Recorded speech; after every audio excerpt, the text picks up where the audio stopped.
Salut les bouseux, on se retrouve aujourd'hui pour chercher la chanterelle grise, celle que je vous avais parlé et que je n'ai pas pu trouver parce qu'il commençait à être trop tard, il aurait fallu que je change de coin. Et donc je suis allé, rien que pour vous, à mon coin à chanterelle grise. Donc la chanterelle grise est de la famille des chanterelles.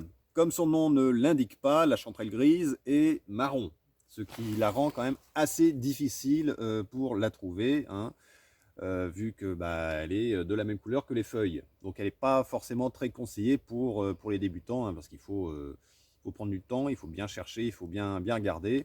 Pour vous donner un ordre d'idée, une bonne année à ce coin chanterelle grise, en 1 h 30, 2 heures, je vais en faire 1 kg, alors que des trompettes, je peux en faire 1 kg en une demi-heure, ou des pieds de mouton, ça va être une bonne année, là encore, en 2 heures, je peux en faire 5 kilos assez facilement. Ou les bolets, en 2 heures, ça va être 10 kilos. Donc les chanterelles, c'est quand même très long pour en ramasser plein. Mais après, pour se faire une poêlée, ça se fait assez vite. Ici, j'en ai trouvé juste une. Alors ça pousse en tapis, comme souvent les chanterelles.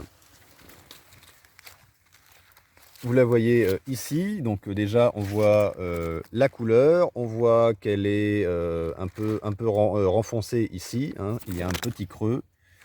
Ensuite, si je la prends, donc là elle est de taille assez petite encore.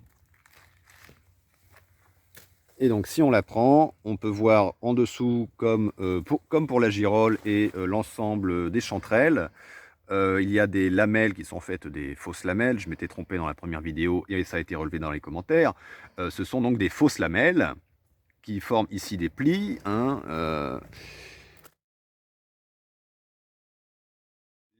donc les critères pour identifier, c'est que ces fausses lamelles ne sont pas parallèles et elles vont former des intersections, hein.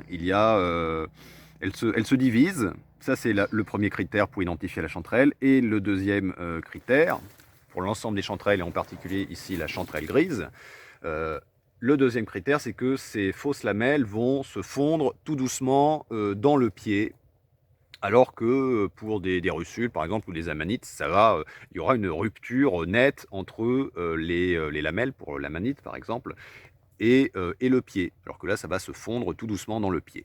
C'est un champignon d'automne assez tardif, hein. Là, on est le 17 novembre. Les pieds de mouton, par exemple, sont sortis depuis au moins 2 semaines par ici. Et la chanterelle commence tout juste à sortir le 17 novembre. Et on en trouve jusqu'à Noël, hein. Après, bon, à Noël, si on en trouve, elles vont avoir pris le gel et elles seront pas forcément en très bon état. C'est un champignon qui a une saveur assez subtile. C'est une manière positive de dire que ça n'a pas beaucoup de goût, hein. Ce n'est pas de la manipulation, c'est du marketing, hein. C'est pas pareil. Alors, Plus professeur sérieux, Bouzeux, avec vous, comment est-ce que vous cuisinez ce champignon?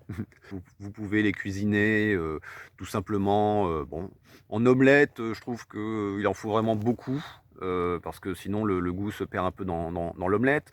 Mais vous pouvez les faire revenir à la crème. Vous pouvez aussi en mettre comment ça s'appelle, dans de la farce, hein, par exemple. Mais là aussi, il en faut quand même en assez grande quantité. Voilà, je pense qu'on a fait le tour. Moi, je vais vous laisser. Je vais continuer à en ramasser d'autres. J'en vois une, par exemple, là-bas. Hop.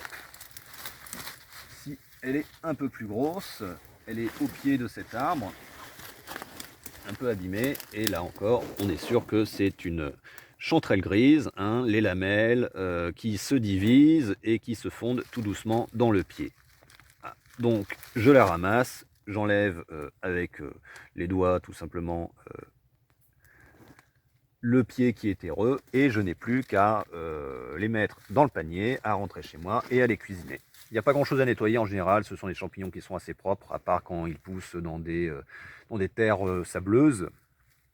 C'est facile à nettoyer et c'est un de mes champignons préférés, car c'est vraiment très bon, même si c'est subtil comme goût. Voilà, j'espère que ça vous aura plu et on se retrouve je ne sais pas quand pour une émission habituelle. Salut les bouseux. Bon, je pense que j'ai tout dit là.